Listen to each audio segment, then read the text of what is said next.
Going to do a video here on how to use an air compressor to run your air tools.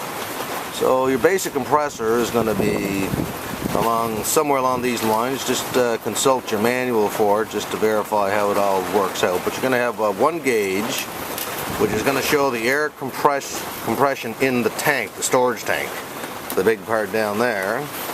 And then there's going to be another gauge here which is going to show you the output pressure, the air pressure that you actually have on whatever tool it is you're using. So, don't know if you can see this, but that's about 50 pounds there now. So I've got the air compressor plugged in on this unit. There's the on-off button. So if I want to increase the air pressure in the tank, I'll just flick this on.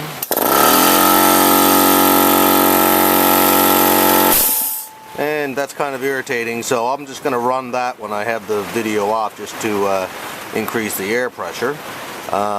This gauge here, the one that's telling you the output pressure, you want to take whatever valve it is, turn that off before you start this, just simply because it'll be running out. Like, say if I start to turn that on now, you'll notice that gauge go up. So that's increasing the pressure to the tool. So now if I turn it the other way, lefty-loosey here, it'll turn that off. So I'm just going to run a little bit of higher pressure here. You'll see this gauge go up.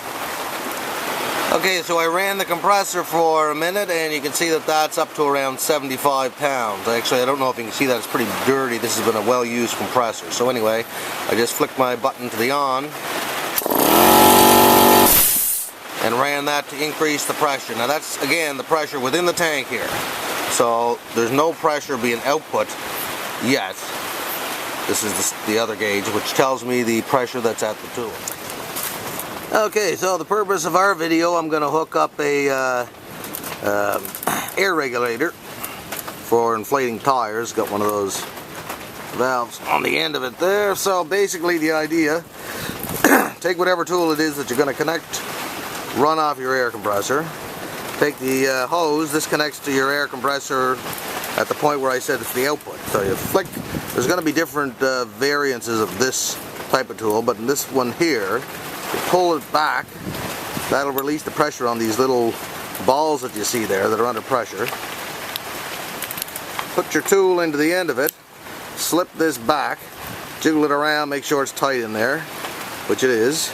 So now we have our tool compressed, connected to the air compressor. Okay, so now that we actually have air in our storage tank and a tool connected to the air compressor, we can put some pressure on here to the output.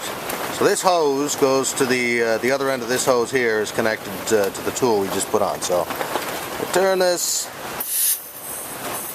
valve here, you'll see that pressure going up. What I'm going to do is put some air in my tires.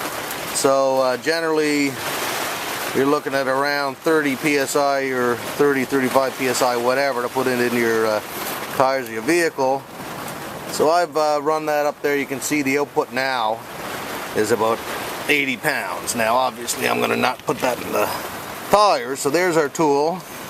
Now on this one, you can see that the tool is reading 0 psi because this gun here, or whatever you want to call it, is not actually putting the pressure through. When you hit this little lever here, you'll see this gauge go up.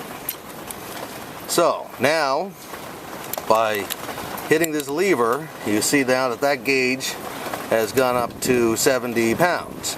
And we could turn that valve a little bit more if we wanted to put it to the full 80.